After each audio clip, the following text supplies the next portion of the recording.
오늘 함께 보실 하나님의 말씀은 마가복음 10장 32절부터 45절의 말씀입니다. 섬기러 오신 예수님이라는 제목으로 함께 말씀 살펴보도록 하겠습니다. 한 절씩 교독해서 읽겠습니다. 예루살렘으로 올라가는 길에 예수께서 그들 앞에 서서 가시는데 그들이 놀라고 따르는 자들은 두려워하더라. 이에 다시 12제자를 데리시고 자기가 당한 일을 말씀하여 이르시되 보라, 우리가 예루살렘에 올라가노니 인자가 대제사장들과 서기관들에게 넘겨짐에 그들이 죽이기로 결의하고 이방인들에게 넘겨주겠고 그들은 능욕하며 침뱉으며 채찍질하고 죽일 것이나 그는 3일 만에 살아나리라 하시니라.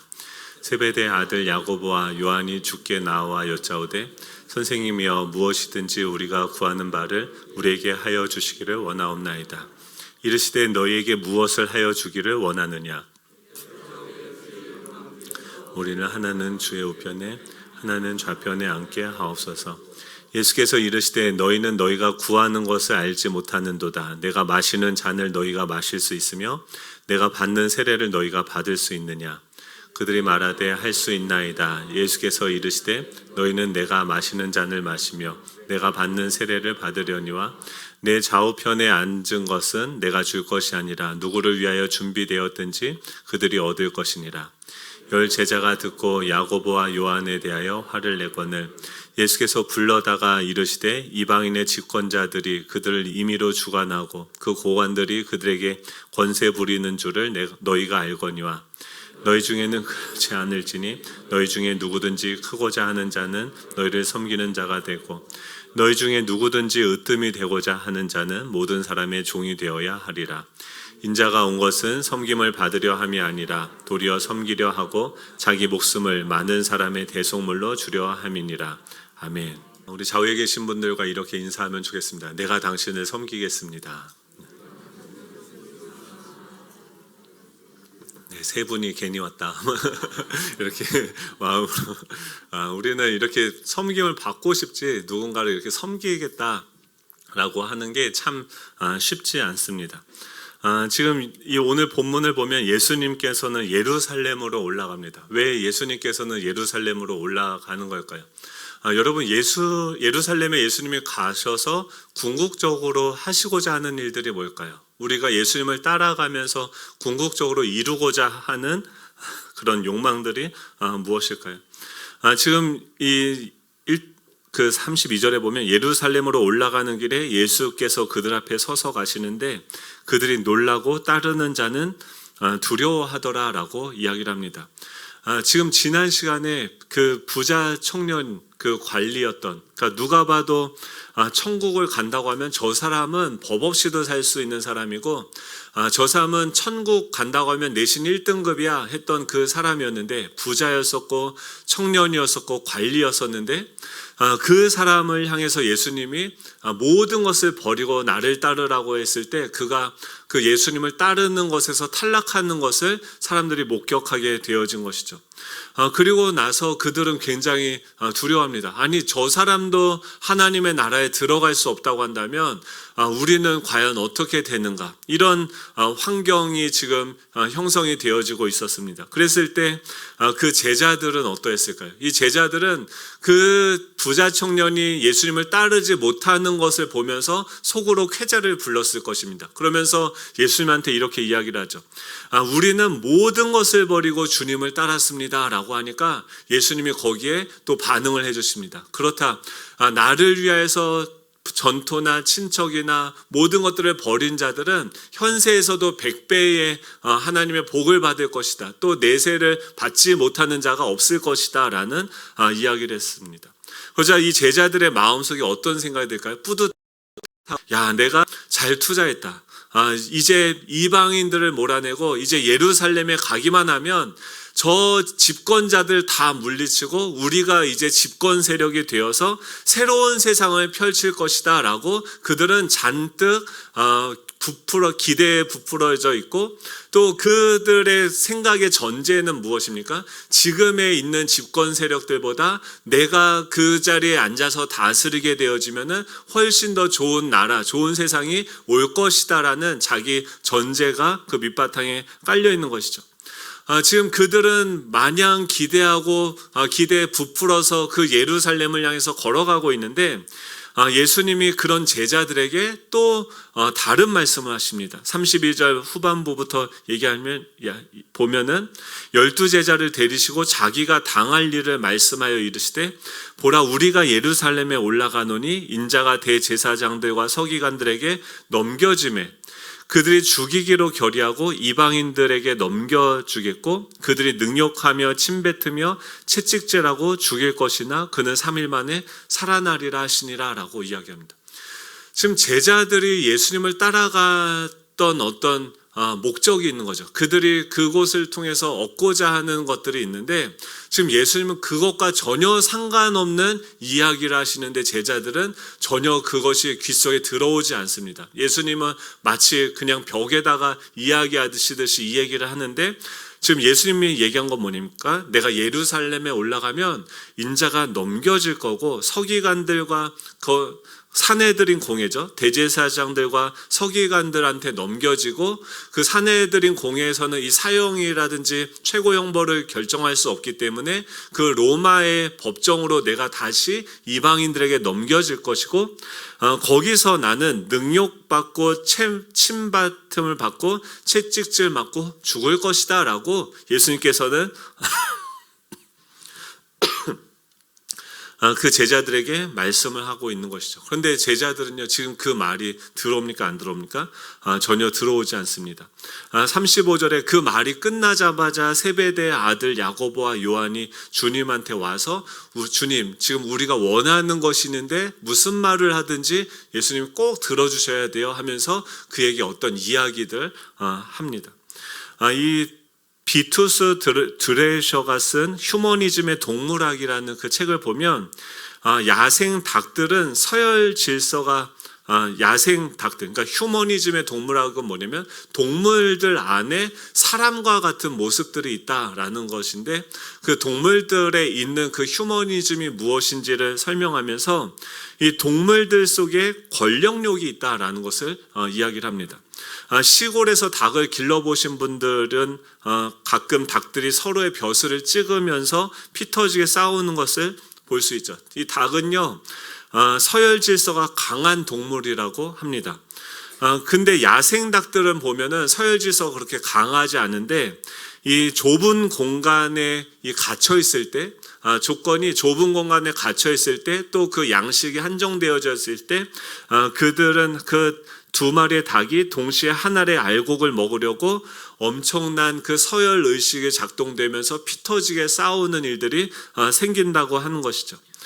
대형 닭장이라 할지라도 갇혀 사는 닭들은 그런 서열 질서가 강해서 만날 때마다 상대방에게 억압과 굴종을 강요한다고 이야기를 합니다.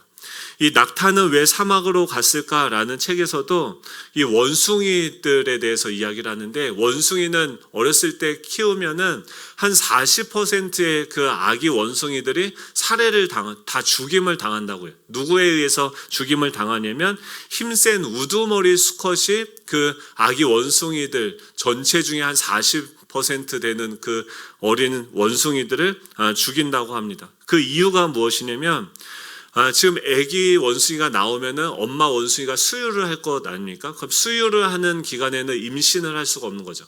그러니까 그 어린 새끼 원숭이를 죽여서 그 엄마 원숭이가 그 수임을 할 수 있도록 임신을 할 수 있도록 한 다음에 자신의 씨를 뿌려서 자신의 그 혈통, 자신의 종족을 번식시키기 위해서 그 수컷들이 어린 원숭이들을 죽인다고 합니다. 잔인하죠. 근데 이 수컷 그 우두머리 원숭이가 힘이 약해지면 또 힘에 밀린 수컷들은 어떻게 하냐면 호시탐탐 기회를 노리다가 우두머리 수컷이 늙어 힘이 빠지면 권력을 잡고 자신도 선배 우두머리처럼 또다시 유아살을 반복하는 되풀이하는 그런 일들이 일어난다고 합니다. 지금 뭐냐면 지금 이 제자들 안에도 그러니까 우리가 예수님을 따라가는 거죠. 그리고 그 예수님을 따르는 그 수많은 사람들이 있는데 그 예수님을 따라가면, 그 예루살렘으로 나아가면 우리 안에 어떤 일이 일어나냐면 그 사람들의 내면에 숨은 동기들이 드러나게 되어진다는 거예요. 예수님을 따랐던 그 부자 청년도 예수님을 따라오다 보니까 그분과 대화를 하면서 결국 자신이 추구하는 것들이 무엇인지를 직면하게 되어지고, 지금 이 제자들도 이제 거의 예루살렘에 가까이 왔는데 그들 안에 숨어져 있는 동기들이 드러나게 되어지는데, 그것이 무엇이냐면은 바로 모든 사람들 안에 숨겨져 있는 권력욕이라고 하는 것이죠. 권력욕이라는 것은 무엇입니까? 무엇인가를 내가 임의대로 다스리고 내 마음대로, 내 뜻대로 이것들을 운영하고자 하는 그런 욕구인 것이죠. 이것은 이 아리스토텔레스가 그래서 인간은 정치적인 동물이다라고 얘기했고, 니체도 인간 존재 본질은 권력에 대한 의지가 있다. 그러니까 우리는 존재적으로 권력에 대한 의지가 있다고 하고, 아들러라고 하는 그 심리학자도 뭐라고 얘기하면 모든 인간의 행동에 동기를 부여하는 그 원천이 뭐냐면은 권력에 대한 의지다라고 이야기합니다. 즉 우리가 멀리 얘기를 안 들어도 우리 아이들을 봐도 우리 뭔가 자신에게 유익하고 자신의 뜻을 관철시키기 위해서 다양한 행동들을 하는데, 그 사람들의 모든 행동, 그 동기의 욕구의 뿌리를 보면 뭐가 있냐면 권력의 욕구가 있다라고 이야기합니다. 정치를 봐도 그렇죠. 네, 이건 나중에 얘기할게요. 그래서 예수님께서 그런 정치인들, 지금 거기 있는 동물들뿐만이 아니라 그 시대에 지금 로마가 이스라엘 백성들을 지금 정복해서 지배하고 있는 그런 시대인 것이죠.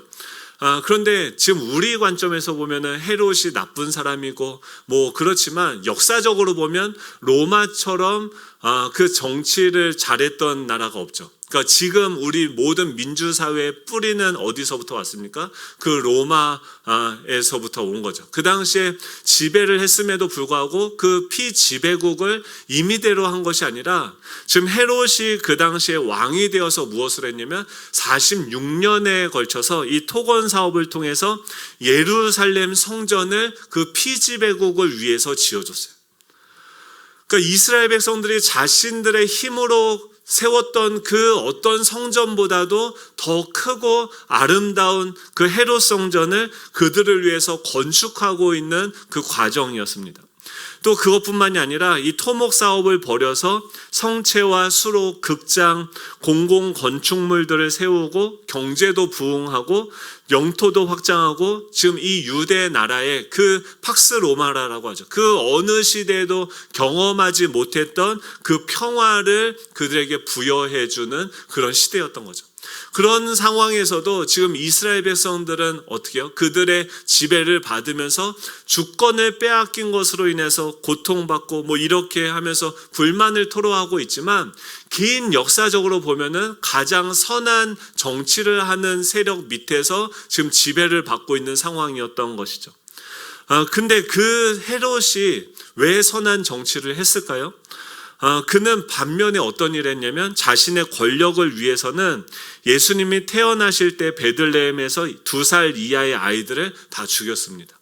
10명의 아내를 두었으나 정적으로 의심되어진 아내와 장모, 동서 등과 관계된 인물 45명을 잔인하게 죽였습니다. 또 왕자 3명과 측근들까지도 처형하고 재산까지도 몰수해버렸습니다. 지금 그는 선한 정치를 하는 이면에 자신이 그 땅을 지배하고 다스리는 그 권력에 대한 도전이 있다고 한다면, 그것이 아내든 자녀든 누구와 상관없이 잔인하게 다 그 당시에 태어난 아기들, 2살 밑에 있는 아기들 다 죽일 정도로 잔인하게 자식의 권력을 수호하는데 애를 썼다고 하는 것이죠. 그렇다고 한다면 그가 선한 정책을 내고 그것을 이루어가는 목적은 무엇입니까? 그건 역시도 자신의 그 권력, 자신이 지금 지금 가지고 있는 그 권력을 계속해서 유지하고 확장하기 위해서 그는 그런 방식으로 유대인들을 위해서 성전을 짓고 또 경제를 일으키고 평화를 유지하는 방식으로 그 땅을 지배하고 있었던 것이죠. 과거에만 그렇습니까? 지금도 그렇죠. 지금 문명화되었다고 하는 오늘날도 마찬가지입니다. 국제 정세를 보면 지금 세계 패권을 놓고 미국과 중국이 치열하게 경쟁을 벌이고 있죠. 지금 보이지 않는 경제 전쟁이 일어나고 있죠. 지금 미국이 거의 중국에 엄청나게 많은 배로 자본이나 모든 엄청난 것들을 갖고 있는데 지금 중국이 그것에 대항해서 첨단 기술 육성 정책으로 중국 제조 2025를 선포하고선 지금 뭘 하고 있냐면 미래 산업의 핵심인 정보통신 분야에서 지금 중국이 모든 국가 재원을 다 투자를 해서 지금 5G를 선점을 한 거죠. 그러니까 앞으로 사회에서 사업거리가 뭔지를 중국 전체가 투자를 해서 미국의 패권을 넘보려고 지금 하는 그런 시도들을 하고 있는 것이죠. 그래서 지금 벌써 이 5G가 135개국에서 상용화가 되어지고 있자 지금 미국과 유럽은 그것을 또 연합해서 국가 안보를 들이대면서 이 국가 안보적으로 너네 중국 5G 쓰면 우리랑 친구 아니야 하면서 지금 그들 가운데 뭔가 국가 안보와 다양한 이야기들을 하면서 서로 경쟁을 하고 있지만 결국 무엇입니까? 세계의 패권을 누가 쥐느냐를 가지고서 그 권력력의 그 중심에 의해서 그 나라를 지금 다루어가고 이루어가고 지금 러시아 전쟁도 마찬가지인 거죠. 지금 우리가 살아가는 지금 문명화된 오늘 지금 사회도 이 전쟁은 끊임없이 권력과 권력이 싸우고 있는 그 투쟁은 지금도 계속되어지고 있는 것이죠. 정치만 그렇습니까? 나라만 그렇습니까? 우리 삶은 어떻습니까? 우리 안에 또 서열 의식, 연장자 숭배 문화, 대학도 우리는요 기본적으로 어디 가도요 식당을 가서 밥을 먹어도요 벌써 이제 식당 가서 딱 자리에 앉을 때 뭐가 돌아갑니까? 나는 어느 자리에 앉아야지? 내가 담임 목사니까, 내가 장로니까. 말하지 않아도요 그런 것들이 우리 안에 해줘서 각자 자동 서열 컴퓨터가 작동이 되어지죠. 사무실을 가도요 권력이 있는 사람이 어떻게 합니까? 맨 뒤에 앉아서 앞에 있는 사람들은 다 저쪽을 보면서 가장 권력을 가진 자가 덜 권력을 가진 자들 감시하는 체계로 그것이 있고, 책상 하나도 어떻게 되어 있습니까?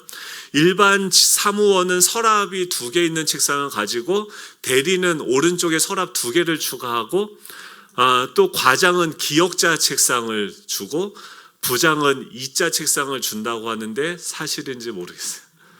근데 항상 이 우리 안에 그 어떤 우리도 모르게 세상 속에 있는 모든 사람들이 다 그 서열들, 그래서 그 각자 그 지위와 서열에 따라서 차별이 되고 내가 더 뭔가 더 많은 권력을 가지고 있다는 것을 나타내고 더 얻기 위해서 그들은 모든 선한 척을 하든 약한 척을 하든, 집에서도요 애들이 어떻습니까? 힘으로는 안 될 것 같으니까 어떻게요? 울거나 땡깡을 부리던가 아니면 아주 착한 척하면서 자신의 뜻을 관철시키기 위해서 우리 모두는 다 노력을 하지 않죠. 우리는 어떨까요? 세상 사람들은 다 그렇다 치는데 예수님을 따르는 이 제자들이요, 특별히 예수님의 선택을 받은 이 제자들, 3년 동안 제자 훈련을 하고 기적을 경험했고 모든 것을 버리고 주님을 따른 자들인데, 그들은 그 권력의 중심인 그 예루살렘에 거의 다 오니까, 지금 이때가 언제냐면 3년의 사역을 다 마치고 이제 예수님이 조금 있으면 다음 주 다다음 주 본문을 보면 여리고를 지나서, 여리고에서 예루살렘까지 몇 킬로 안 되거든요. 이제 거기만 지나면 요 조암에서 향남 정도의 거리만 가면은 예루살렘으로 예수님이 입성을 할 거고, 그러면 이제 모든 국민들이 다 나와서 호산나 다윗의 자손이여 하면서 예수님을 맞이할 것입니다. 그러면 그들이 예상했던 미래는 뭐냐면 이제 로마 정권을 몰아내고 이제 새로운 집권 세력으로서 예수님의 정부가 들어서서 이 모든 정책과 불의한 이 모든 제도들을 다 뜯어고치고 지금 이스라엘 백성들 자유롭게 또 집권 세력이 되어서 우리의 주권을 우리가 가지고 만드는 그 새로운 세계가 펼쳐질 것을 잔뜩 기대하고 있는 시간입니다. 그때 이제 예루살렘으로 가는 길에서 갑자기 오늘 35절에 보면 세베대의 아들 야고보와 요한이 예수님께 나오는 거죠. 그러면서 그렇게 얘기를 합니다. 그 세베대 아들 야고보와 요한이 와서 선생님, 우리가 주님께 원하는 게 있는데, 애들도 그러잖아요. 아빠, 내가 지금 아빠한테 부탁할 게 있는데 무조건 들어줘야 돼 라고 하면서 친밀한 관계로서 주님께 부탁을 하는 거죠. 그러면서 뭘 부탁하냐면 37절에 보면 여짜오되 그래 너희가 뭘 하여 주길 원하느냐 예수님이 물어보니까 그들이 대답을 합니다. 37절에 주의 영광 중에서 우리를 하나는 주의 우편에 하나는 주의 좌편에 앉게 하여 주옵소서라고 이야기를 합니다. 그러니까 지금 이들이 청탁을 하는 게 뭐냐면, 요청하는 게 주의 영광이 임하게 되면, 그 영광이 임한다라는 것이 뭐냐면 지금 마태복음 19장 28절에서는 그걸 구체적으로 이야기를 합니다.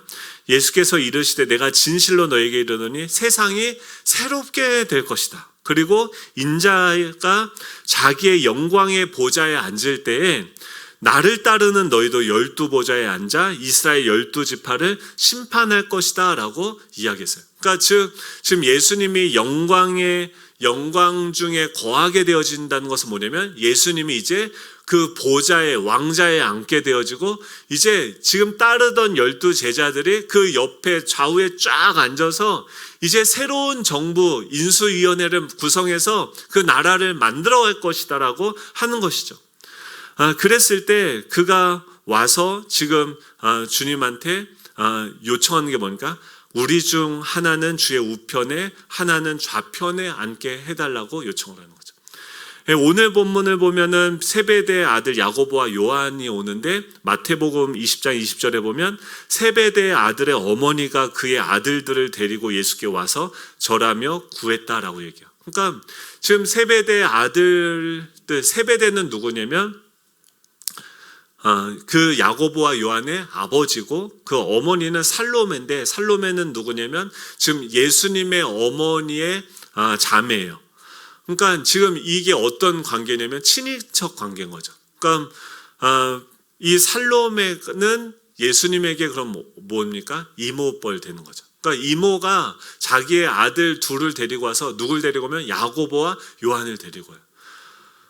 지금 그들 안에 어떤 게 있냐면, 지금 예수님을 따르는 이 12제자 그룹 안에도 핵심 그룹과 소외 그룹들이 이미 어느 정도 형성이 된 거예요. 핵심 그룹은 누구냐면 마가복음 8장에서 변화산에 올라갈 때 예수님이 누굴 데려갑니까? 수제자 그룹인 거죠.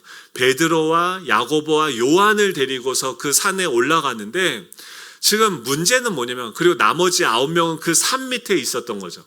그러면 이 3명이 핵심 그룹이라고 한다면 이제 그 예루살렘에 들어가면 문제가 발생하는데, 3명이면은 한 명은 좌의정, 한 명은 우의정 해야 되는데 지금 인원이 몇 명이에요? 3명인 거예요. 그러니까 지금 그들은 혈연을 앞세워서 이모와 함께, 지금 이모는 어떤 분이냐면 그 어머니 마리아와 얼마나 친하냐면 예수님이 십자가에 못 박혀 돌아가셨던 그 현장까지도, 그러니까 예수님을 따라갔던 사람들은 지금 단순히 예수님의 지지 세력들은 12명의 제자들만 있었던 게 아니라 그게 가족들. 근데 베드로는 어떻게 합니까? 지금 어머니의 도움도 받지 못하고 있고, 또 장모님도 뭐 같이 따라다니는 것 같지 않고 혼자 열혈 독신으로 지금 그 예수님을 열심히 따라가고 막 답을 맺히고 막 이러고 있는 건데, 지금 이 둘은 어머니의 치맛바람을 동원해서 지금 예수님에게 우리 아들 좀 잘 보여 주십시오. 그래서 좌편 우편, 우리가 남입니까? 그냥 거기 들어가면 이제 그 타이밍에 기가 막히게 들어와서 예수님께 인사청탁을 하고 있는 거죠.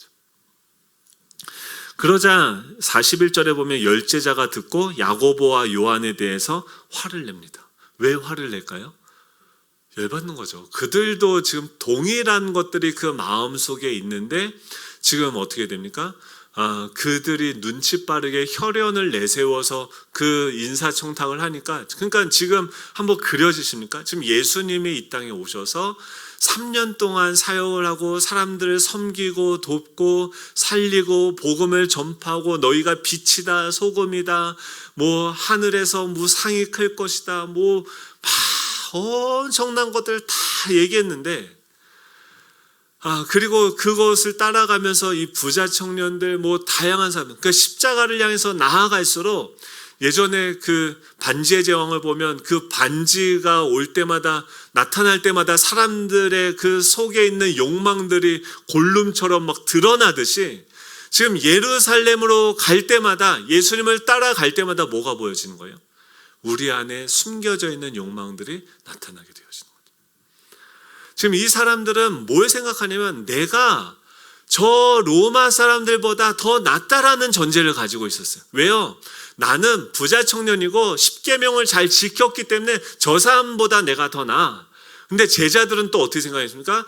내가 더 낫지. 왜? 나는 모든 재산을 다 버리고 이미 백지신탁하고 예수님을 따르는 존재니까 내가 더 낫지 라고 예수님을 따르고 있는데, 예수님을 따라가니까 예수님은 어떻게 해요? 그들 안에 있는 그 욕망들, 우리 안에 감춰져 있는 그 비밀들을 다 드러내게 하는 것이죠. 사랑하는 성도 여러분, 우리는 매일 예루살렘으로 올라오죠. 예루살렘에 올라가면 뭐가 보일까요? 예수님은 거기서 뭘 보고 가실까요? 43절 45절이죠. 우리 같이 한번 읽어볼까요? 43절부터 45절입니다. 같이 읽겠습니다. 시작. 너희 중에는 그렇지 않을지니 너희 중에 누구든지 크고자 하는 자는 너희를 섬기는 자가 되고 너희 중에 누구든지 으뜸이 되고자 하는 자는 모든 사람의 종이 되어야 하리라. 인자가 온 것은 섬김을 받으려 함이 아니라 도리어 섬기려 하고 자기 목숨을 많은 사람의 대속물로 주려 함이라. 아멘. 지금 예수님께서 나는 저 예루살렘에 들어가면 죽을 거야. 그리고 왜 죽는지에 대해서 이야기를 하시는데 45절에 보면 인자가 온 것은 섬김을 받으려 함이 아니라 도리어 섬기려 하고 자기 목숨을 많은 사람의 대속물로 주려고 지금 그 예루살렘으로 가는 것이다 라고 이야기를 하는 거예요. 대속물이라고 하는 것은 무엇이냐면 전쟁포로나 노예나 범죄자들이 이 자유의 몸으로 풀려날 수 있는 권리를 돈을 주고 그들의 대신해서 대가를 값을 지불하고서 그들이 풀려나게 하는, 그러니까 요즘에 뭐 유괴나 납치 사건들에서도 그들이 몸값을 요구하는데 그 몸값을 지불하기 위해서 나는 지금 예루살렘으로 가고 있는 것이다 라고 이야기를 하고 있는 것이죠.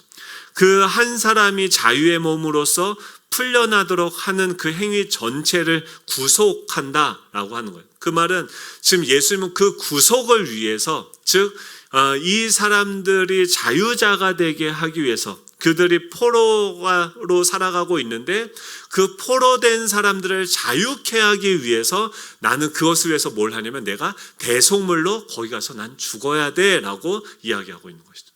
즉 예수님이 지금 바라보고 있는 이 모든 사람들, 제자들까지 포함해서 이 모든 사람들은 지금 어떤 상황입니까? 포로된 사람들이라고 해요.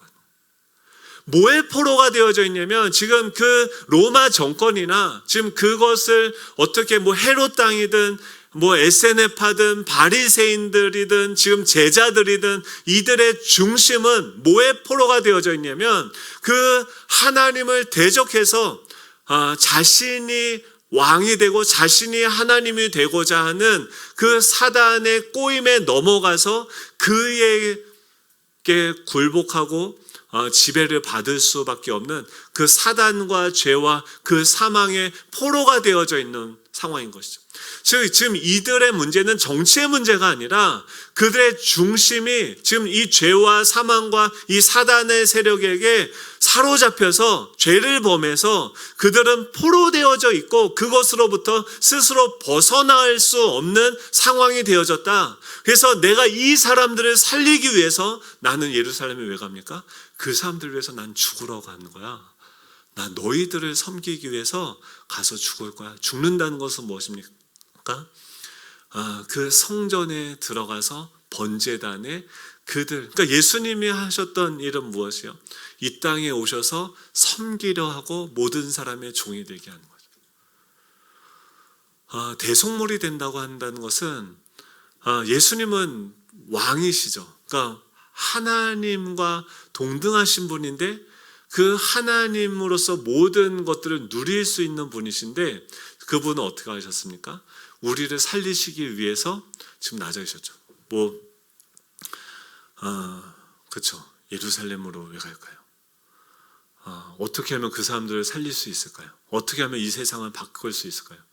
지금도 우리나라 정치를 보면 어떤 쪽은 좌로, 어떤 쪽은 우로. 그래서 이번에 투표해 보니까 어떻게 해요? 좌와 우가 반반이죠. 네. 양념치킨, 프라이드 치킨 반반. 이게 둘 다가 지금 주장이요 다 필요한 거죠. 왜냐면요 기업들이 자유롭게 뭔가 지금 세계가 다 전쟁이거든요. 지금 미국이고 중국이고 막 지금 전 세계가 지금 난리인데 거기서 먹고 살려고 하면 기업들이 뭔가 생산하고 돈을 벌 수 있는 그 환경들을 마련해줘서 정부가 그걸 지금 도와줘도 지금 중국 보세요. 중국은 정부가 아예 다 나서서 기업들을 다 지원을 하는 거예요.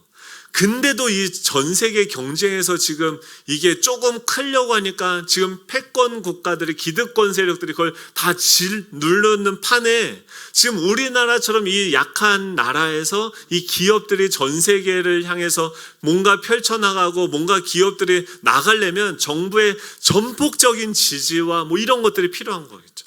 그러니까 한쪽은 우리가 마음껏 장사하고 뭔가 할 수 있는 그 자유를 허락해 달라라고 이야기하는 거 이게 틀렸습니까? 맞죠? 중대재해처벌법을 아십니까? 막 사업하시는 분들이 가보면요 사업을 이제 한국에서는 지금 분위기가 뭐냐면 다 안 하고 접으려고 하시는 분위기예요. 왜냐하면 열심히 그렇게 돈을 벌어서 해도 한국에서는 돈을 벌런다, 대기업이 된다, 뭐가 되면 지금 제가 이 편을 듣는 게 아니라 양쪽의 입장이 있다는 거예요. 근데 그거를 다 뭔가 죄인 취급을 하고 열심히 그 돈을 벌었는데 그거를 그래서 시각이 어떠냐면 어떤 사람들이 거기서 다치면은 그 사람들을 위한 보상을 잘해주는 회사도 있고 안 해주는 회사들도 있겠죠. 그러니까 근데 만약에 한 명이라도 거기서 다치면은 그 사람이 죽으면 그것에 대한 책임을 기업의 총수까지도 물리는 법을 제정하니까 총수 자리를 다 그만두고 지금 다 내려놓잖아요. 이 말도 맞죠. 다치면 안 되죠. 기업의 책임을 강화해야 되죠. 그런데 이 사람이 만약에 거꾸로 직원 중에 하나가 회사에 대한 안 좋은 마음을 가지고선 직접 사고를 내면 어떻게 합니까? 이게 골치 아파지는 거예요. 그러면은 이쪽 말을 다 들으면 그럼 기업들은 다 선합니까? 다 그렇게 해서 돈을 다 벌게 하면 그걸 또 우리나라에서 그래서 이쪽은 뭘 얘기하면 나눔이 필요하다. 법으로 제정해서 나눌 수 있도록 해야 된다라는 것을 계속해서 이야기하는데 그럼 기업들은 다 공정하게 그렇게 경쟁해서 그걸 얻은 것으로 다 나누어 주죠. 이게 어려워요. 그러면 이쪽을 지지하는 세력이 있고 이쪽을 지지하는 세력이 있는데 왜 지지할까요? 결국 자기한테 뭐가 더 이익이 되느냐 그거 추구하는 거죠. 그렇죠? 이렇게 재산이 있는 사람들은 어떻게든 재산세를 더 그러니까 이게 진리의 문제가 아니라 정의의 문제가 아니라 세상의 정의는 무엇입니까? 나에게 무엇이 더 유익인가가 그들의 정의인 거죠. 근데 누군가가 자신의 정의를 추구하는 순간 어떤 일이 일어납니까? 어떤 곳에서는 우리의 정의는, 한번 생각해 보세요. 우리 교회 안에서도 각자 자신의 입장을 요구하고 그것을 관철시키기 위해서 다 열심히 일해 보십시오. 그럼 이곳은 어떻게 됩니까? 와, 대박이 날 거예요. 우리 가정은 어떻습니까? 우리 가정에서 다들 저희 5식구인데 5식구 각자가 다 자신의 정의를 주장을 해요. 그럼 어떻게 될까요? 아이고, 가정이요 완전히 박살이 날 거예요.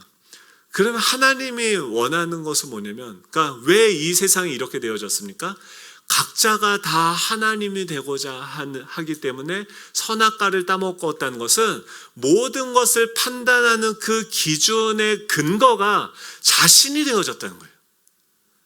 만약에 우리가 다 하나님의 백성이고 그 기준을 제시하는 사람이 한 분이라고 한다면, 그 법의 주권이 하나님께만 있다고 한다면, 이 하나님은 어떻게 합니까? 이스라엘 백성들에게 율법을 줘서 그 뜻을, 하나님의 나라를 한번 실현해 보려고 한 거죠. 열심히 돈을 벌고 생산할 수 있는 자유를 다 줍니다. 12지파에게 땅을 다 줘요. 그리고 나서 그들이 마음껏 생산활동들을 할 수 있게 합니다. 그리고 그 땅의 4분의 1은 다 나눠서 그 중에서 농사를 잘 못 짓는 사람들, 능력이 부족한 사람들, 또 때로는 잘못 투자를 해서 실패한 사람들이 그것을 가지고 약한 사람들도 같이 살아갈 수 있게 하는 거죠. 빚을 져도요 7년에 한 번, 6년이 되고 7년째가 되면 그냥 부채를 탕감해 줘야 돼요. 할렐루야. 복음 아닙니까? 와, 그리고 이 49년, 7년씩 7년에서 49년이 되면 안식년이 되고 그 다음에는 희년이 돼서요, 이 부한 사람들의 부가 무조건적으로 상속이 되어져서 이 부가 계속 어떤 소수의 독점이 되어지지 않도록 그 땅을 다시 다 재분배해요. 그래서 가난한 사람, 실패한 사람, 부모가 잘못해서 완전히 망한 사람들도 그 자녀에 대해서 완전히 새롭게 시작할 수 있는 기회를 주는 것입니다. 지금 모든 사람들 안에 어떤 욕망들이 있냐면, 그 하나님의 나라가 이 땅에 이루어져야 된다라고 지금 외치면서 그 하나님의 나라의 부분으로 욕망하면서 요구하고 있는 것이죠.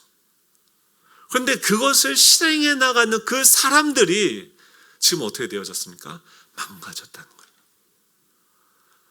그 절대적인 하나님을 버리고 각자 자신이 하나님이 되기를 따르는 순간, 그들은 그 권력욕은 왜 있는 겁니까? 원래 우리에게 하나님이 허락하신 거였어요.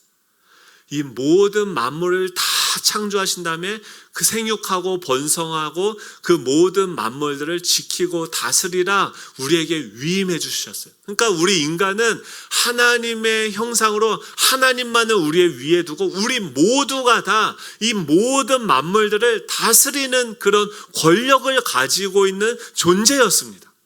그런데 그것을 선악과를 따먹으로 말미암아 그 권력을 사단에게 빼앗기게 된 거죠. 죄에게 빼앗기게 되고, 지금 아까 닭들도요 자연에 다 풀어놓으면 서로 싸우지 않아요. 지금도 보십시오. 결핍이 있기 때문에 뷔페 갔는데, 여러분 접시가 크다 작다, 너 접시는 왜 그렇게 커? 나는 왜 이따만한 코딱지만한 접시를 줘?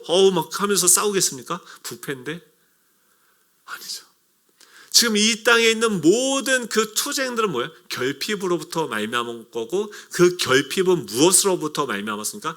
하나님의 앞을 우리가 떠나서 우리가 웅덩이를 스스로 파면서 내가 나의 나라를, 내 인생을 한번 제대로 살아보겠다고 하면서 모든 사람이 자신의 나라를 건설하고자 하는 것이죠.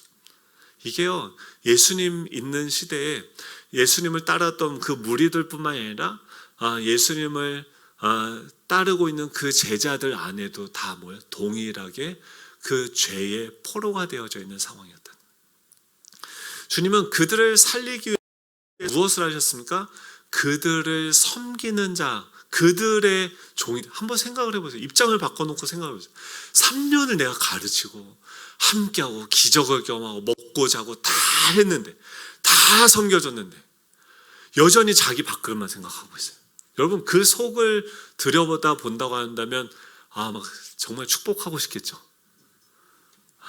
근데요, 예수님은 그 속을 다 아는데 어떻게 하십니까?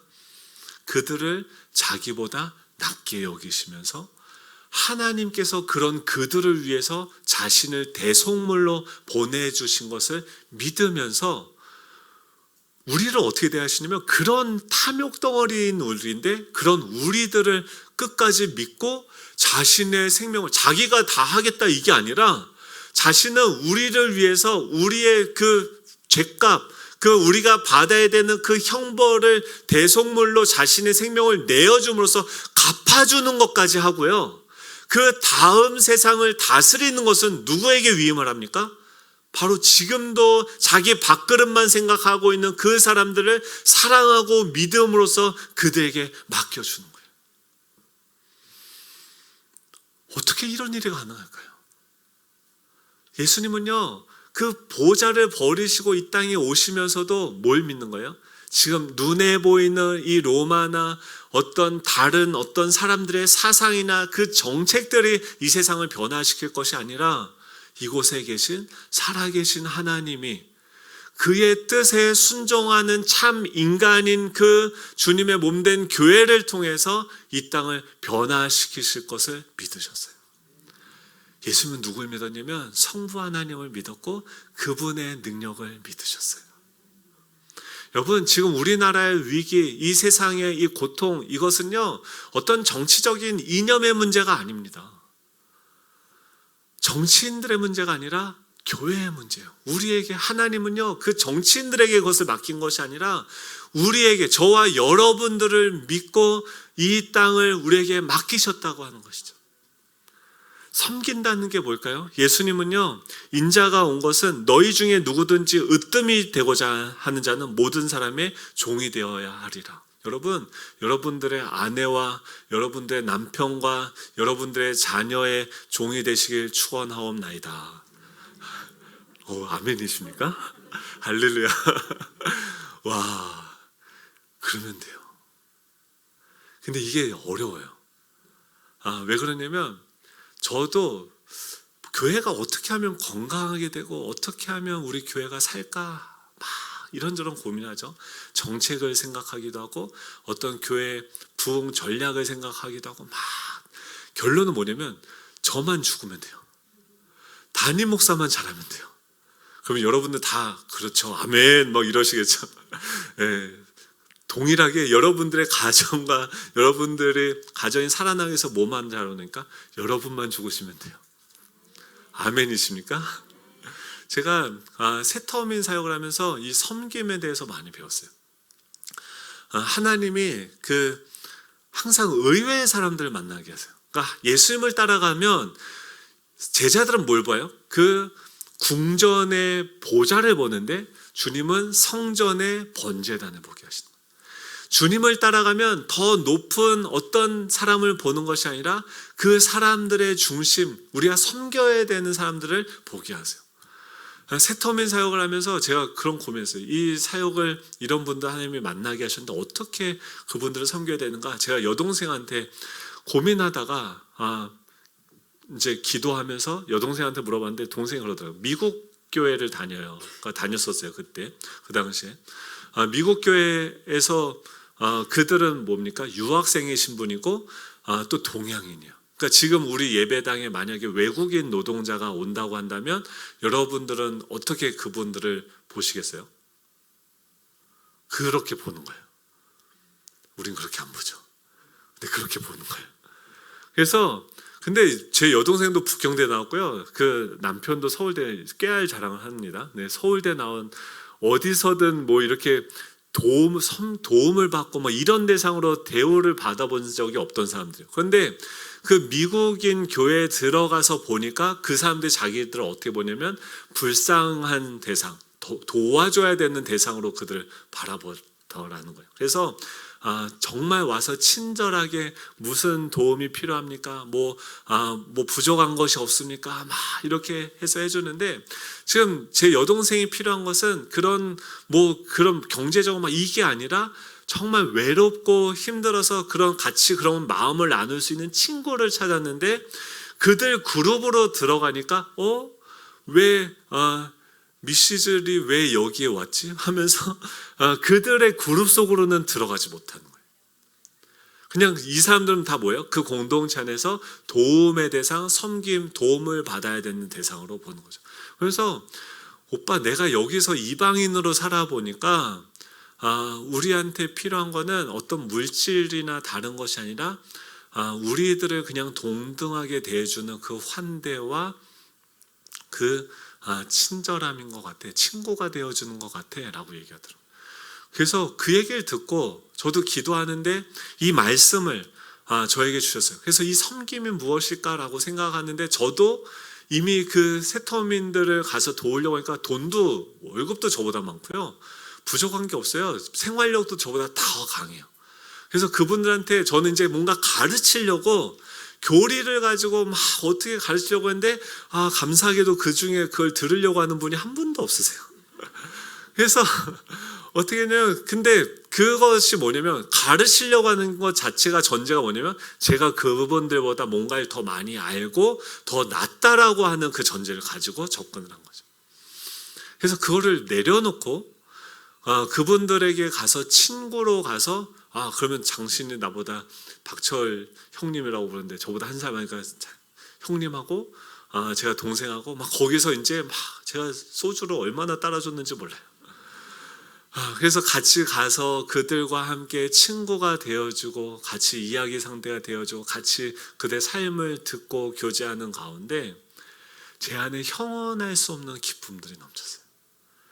그들과 저를 동등하게 생각하고 그 사람들을요 더 낮게 여기면 여러분 좌우에 계신 분과 함께 이렇게 축복하면 당신은 저보다 낫습니다. 네, 그렇게 그 서로를 보면요 그 사람 안에 있는 보석이 보여지기 시작합니다. 여러분 이걸 보실 수 있어야 돼요. 그걸 보시는 하나님의 관점이 있고 그 은혜가 있는 거예요. 그걸 보고선 그들을 나누고 같이 교제하고 하는데 그러다 보니까 그분들 같이 이제 막 노래 명절에서 같이 이제 음식 해 먹고 막 하는데 아리랑을 부르는데요. 아리랑이 그런 노래예요. 아리랑 하는데 그게 뭐 가사가 있습니까? 아리랑이잖아요. 근데 그거 듣다가 펑펑 울었어요.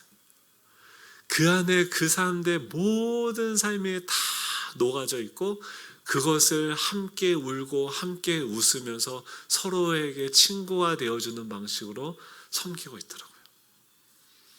근데요 그 자리에서 보니까 예수님이 그렇게 하신 거예요. 예수님이 육신을 입고 이 땅에 오신 것이 뭐냐면 우리와 주님을 동등하게 보시는 거예요.